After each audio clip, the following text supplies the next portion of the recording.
오늘 말씀의 제목은 어디에 살고 계십니까? 라는 제목으로 함께 말씀을 나누도록 하겠습니다. 제가 여러분들에게 질문을 하나 한다면 여러분 어디에 살고 계십니까? 라는 질문에 여러분들은 어떤 대답을 하시겠습니까? 제가 여러분들에게 어디에 살고 계시나요? 라고 질문을 한다면, 그리고 어디에 사셨습니까? 라고 질문을 한다면 여러분들은 나는 청파동에 살고 있습니다. 나는 분당에 살고 있습니다. 나는 용인에 살고 있습니다. 나는 후암동에 살고 있습니다. 이렇게 대답을 할 것입니다. 그러면 다시 한번 여러분들에게 어디에 살고 있느냐 라는 질문을 던지고 싶은데, 물론 우리가 물리적인 공간, 물리적인 장소에서 우리가 사는 것도 분명히 있지만, 또 한편으로는 우리의 마음이 거하는 곳, 마음이 사는 곳이 있습니다. 무슨 말이냐면, 최근에 제가 어떤 분을 만났냐면 하루 종일 그 주식에 자신의 마음을 두고 사는 분을 한 분 만났습니다. 아침에 일어나면 핸드폰으로 주식을 켜서 올랐는지 내렸는지, 그리고 하루 종일 그 안에서 자신의 마음을 두고 살아가는 것을 본 적이 있습니다. 또 어떤 분은 자기의 자녀에게 마음을 두고 살아가는 경우를 보았고, 또 각각의 취미생활과 또 각각의 마음 두는 곳이 있었음을 저는 많은 분들을 통해서 보곤 했습니다. 여러분들은 여러분들의 마음을 어디에 두고 어디에 주소지를 두고 살고 있는지 묻고 싶습니다. 제가 왜 이 이야기를 꺼내냐면, 오늘의 말씀의 소제목이 사실은 믿음으로 의롭게 되다라는 제목입니다. 그런데 다시금 이 말씀을 살펴보면 우리가 어디에 살고 있는지, 우리의 마음이 어디에 주소를 두고 있는지, 그리고 내가 육체적으로, 그리고 내 마음이 어디에 두고 있는지를 그 답변을 한번 찾아보는, 그리고 우리의 마음이 어디에 두면서 살아야 하는지를 함께 고민해보는 말씀인 것 같아 이렇게 제목을 정했습니다. 오늘 11절 말씀을 함께 본문을 살펴보면 게바라는 인물이 나옵니다. 게바가 누구냐면 베드로인데, 이 게바라는 이름은 예수님께서 베드로에게 주신 이름입니다. 그 뜻은 반석이라는 뜻이기도 한데요, 바울이 왜 베드로를 부를 때 베드로가 아니라 게바라 불렀는지 이후에 상황을 살펴보면 그것을 알 수 있는데요, 오늘 상황이 어떤 상황이냐면 게바가 안디옥의 이름입니다. 이 안디옥이라는 곳은 이스라엘 북쪽에 위치하고 있는 지역인데, 이 지역에 교회가 하나 세워졌습니다. 그 교회에는 누가 있었을까요? 이방인도 있었고 유대인도 있었고 많은 사람들이 함께 모여 예배를 드리곤 했습니다. 함께 예배를 드리고 하나님께 찬양을 드리고 그리고 기도를 하는 그 예배 가운데 함께 기쁨을 누리고 함께 은혜를 나눴을 것입니다. 그리고 예배를 드린 이후에 무엇을 했을까요? 당연히 식사를 했을 것입니다. 함께 기쁨을 나누고 떡을 떼며 웃고 함께 즐거움을 나누고 사랑을 나눴을 것이에요. 그런데 그렇게 식사를 하는 현장 가운데 갑자기 어떤 소식이 들려옵니다. 그 소식이 무엇이냐면 12절 말씀에 야고보에게서 온 어떤 이들이 이른다 라는 소식이 게바에게, 베드로에게 들렸습니다.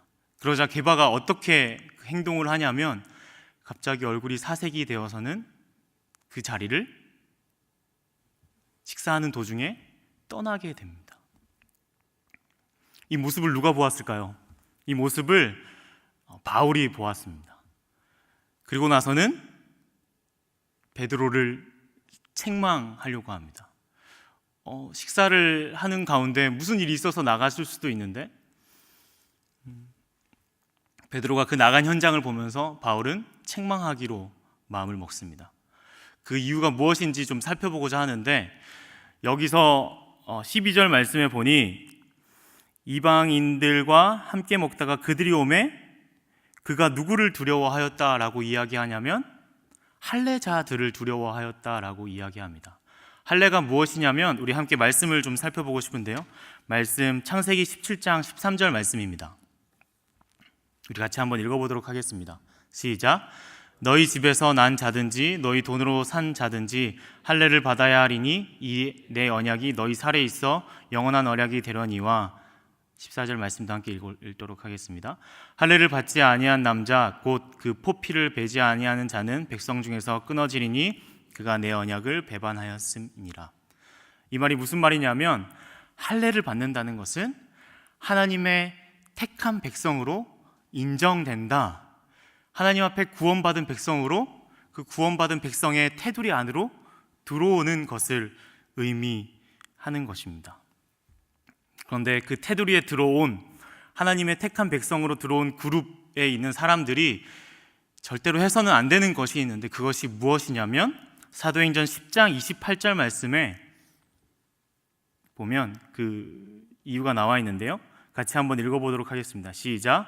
이르되 유대인으로서 이방인과 교제하며 가까이 하는 것이 위법인 줄 너희도 알거니와 하나님께서 내게 지시하자 아무도 속되다 하거나 깨끗하지 않다 하지 말라 하시기로. 여기서 보면 이방인과 교제하며 가까이 하는 것이 뭐라고 이야기하죠? 위법, 법을 어기는 것이 됩니다. 그러니까 베드로는 지금 어떤 현장에 있는 거죠?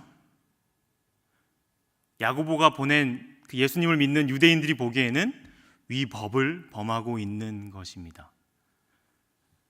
그러니까 베드로는 그 위법한 현장에서 잠시 발을 빼는 것이죠. 정리를 해보자면 이렇습니다. 베드로는 분명히 그 고넬료의 사건, 방금 함께 우리가 읽었던 말씀이 그 고넬료 사건에서 나오는 이 말씀인데요, 베드로는 하나님께서 부정할 것처럼 여겨지는 그 이방인에게 나아가서 복음을 전하라고 이야기합니다. 그리고 그 이방인이 깨끗하다라고 인정을 해주셨을 때 베드로는 더 이상 이방인이 구원받지 못할 자가 아니라 깨끗함을 받아서 하나님의 택한 백성으로 들어올 수 있는 자라는 것을 확인하게 됩니다. 그렇기 때문에 안디옥에 가서도 그는 이방인들과 함께 식사를 하고 함께 구원의 기쁨을 나눌 수 있었던 것이죠. 그런데 고향으로부터, 이스라엘로부터 야고보가 보낸 유대인들이 온다고 하니 갑자기 마음에 두려움이 밀려오는 겁니다. 무슨 말이냐면, 하나님의 택한 백성, 그 유대인들의 그룹에서 베드로가 그 범위에서 나갔다는 것은 위법이고, 또한 그 유대인의 소속에서 그 범위를 벗어났다는 것은 문제가 될 수 있기 때문입니다. 그리고 이슈를 만드는 것이었고, 베드로가 그들과 이방인들과 함께하는 것은 베드로 스스로에게도, 물론 그것이 하나님께서 이방인들을 깨끗하게 하신 것이기에 너무나도 귀한 것인 줄 알았지만, 여전히 다시금 옛 습관으로 돌아와서 그 이스라엘 그 그룹 안에 들어와야지 구원받는 것처럼 여기는, 예수님께서 이미 구원하셨고 예수님의 피값으로 그 모든 이들을 구원했음에도 불구하고 다시금 내 그룹, 유대인의 그룹으로 들어와서 그 사람들만 구원받을 수 있는 것처럼 행동했을 때 바울은 그것을 책망하는 것이죠.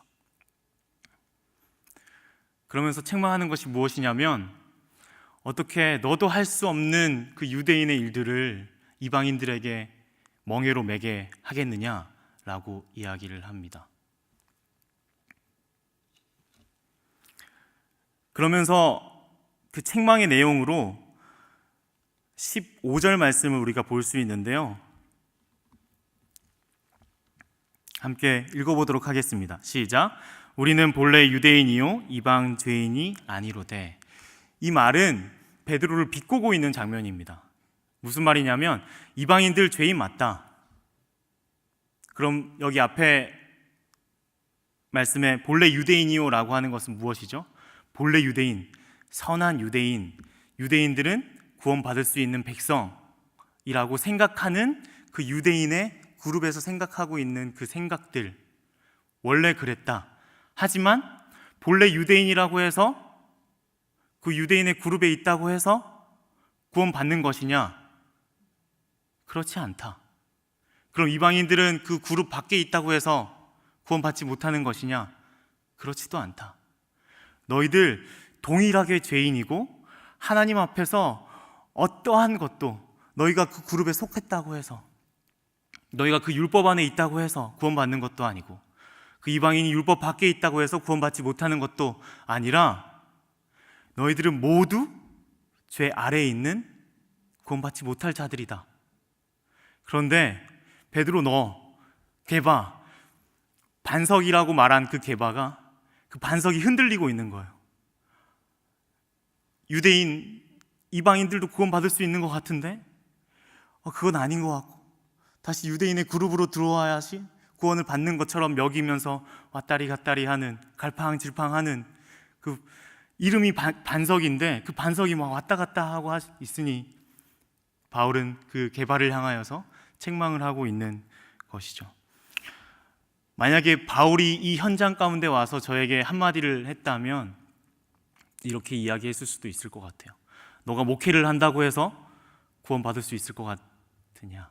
너가 교회 안에 있다고 해서 그것이 너에게 구원이 되느냐? 절대 그렇지 않거든요.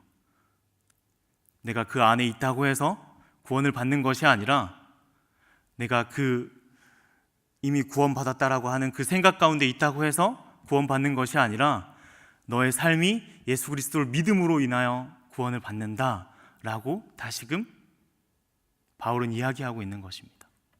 그러면서 바울은 이렇게 이야기하고 있어요. 무엇이라고 이야기하고 있냐면, 자신은 율법에 대하여서 죽었다라고 이야기합니다. 그 말이 무슨 말이냐면, 죽으면 어떻게 되죠, 여러분? 모든 관계가 끊어지게 됩니다. 더 이상 그것과 함께 할 수 없어요. 이 말이 무슨 말이냐면, 내 구원을 보장해 줄 것만 같은 그 유대인의 그룹, 그리고 내 구원을 보장해 줄 것만 같은 그 율법이 내가 그것과 끊었다. 나에게 구원을 줄 수 있을 것만 같은 내가 속해 있는 그룹, 내가 의지하고 있는 그 무엇, 내가 오늘 하루의 삶을 살면서 마치 구원받아서 행복을 누릴 수 있고 기쁨을 누릴 수 있을 것 같은 내가 소속되어 있는 어떤 것, 나의 결정, 나의 판단, 혹은 여러분들의 마음을 두고 있는 그 어떤 것으로부터 주소지를 옮겨서 예수님께 그 주소를 두라고 바울은 이야기하고 있습니다. 그래서 바울은 다른 것이 아니라 믿음으로 말미암아 의를 이룬다라고 이야기합니다. 믿음이 도대체 무엇이죠? 믿음은 다른 것이 아니라 내가 의지하고 있는 것, 그 어떤 공동체, 그 어떤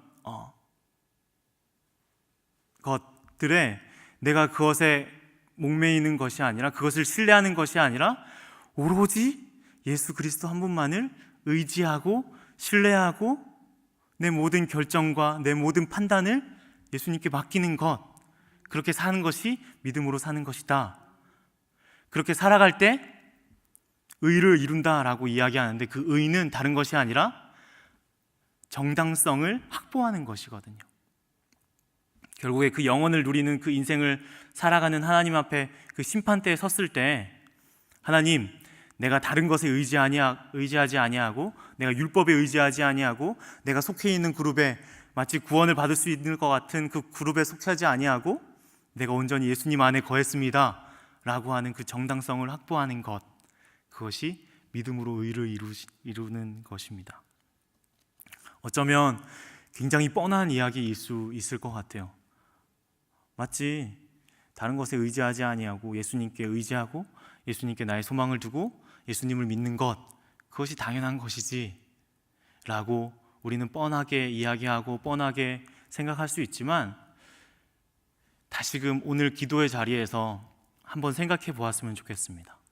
내가 어디에 마음을 두고 있는지, 내가 어디에 행복을 누릴 수 있을 것만큼, 내가 어디에 행복을 누릴 수 있을 것처럼 그것에 의지하면서 살아가고 있는지, 그곳에서 내가 기쁨을 누릴 수 있을 것처럼 내가 의지하고 혹은 내 결정과 내 판단을 따르고 있는지, 그것에 여러분들의 마음을 그 마음의 주소지를 두는 것이 아니라 온전히 예수 그리스도 안에서 예수 그리스도 안에 여러분들의 마음의 주소지를 두는 여러분들의 하루의 인생이 되길 원합니다. 제가 제일 힘든 것이 다른 것이 아니거든요. 제가 오랜 인생을 살아보진 않았지만 제일 힘들었던 게 이사하는 거였던 것 같아요. 짐을 옮기고 2년마다 전세가 끝나면 주소지를 옮기고 참 힘들잖아요. 그런데 우리가 그런 힘든 인생을 알면서도 계속해서 살아가는 것 같습니다. 내 주소지를 이쪽에 두었다가 이것이 마치 나에게 구원을 이룰 수 있는 것처럼 이쪽에 두었다가 또 저쪽에 두었다가 또 이쪽에 두었다가 우리가 그런 인생 살지 말고 더 이상 그 인생 바울이 이야기했던 것처럼 그것을 끊어버리고 그것에 대해서 죽어버리고 우리가 다시금 예수 그리스도에게 나의 마음의 주소지를 두는, 그래서 누군가가 여러분 어디 살고 계십니까? 어디 거하고 계십니까? 라고 하는 질문 앞에 나는 예수 안에 거하고 있습니다. 나는 예수님과 함께 동행하고 있습니다. 예수님을 신뢰하면서 예수님께 나의 결정을 맡기고 내가 기도하고 그분의 말씀 앞에 순종하고 있습니다 라고 대답할 수 있는, 그래서 오늘 하루의 삶도 다른 어떤 것들의 기쁨을 누리길 원하는 여러분들이 아니라 예수님과 함께 동행할 때 예수님의 나의 신뢰를 드릴 때 기쁨과 세상이 줄 수 없는 그 영원함, 생명을 누리는 여러분들 한 사람 한 사람이 되길 축복합니다. 우리 함께 기도하였으면 좋겠습니다. 오늘 함께 나눈 말씀을 놓고 기도했으면 좋겠는데요. 베드로처럼 어쩌면 이미 구원받고 이미 예수님을 알았음에도 불구하고 다시금 옛 습관에, 옛 공동체에, 옛 율법에 돌아가는 갈팡질팡하는 우리의 인생일 수 있지만 다시금 이 기도의 자리에서 내 마음의 주소지를 하나님께 두고 예수님께 두어 그 안에서 살아갈 수 있는, 온전히 신뢰하면서 내 결정과 내 판단을 하나님께 내어드릴 수 있는, 그래서 오늘 하루의 인생이 기도로 시작하여 기도로 끝나는 오늘 하루의 삶이 되도록 함께 기도하고 이 자리를 나서도록 하겠습니다. 함께 기도하겠습니다.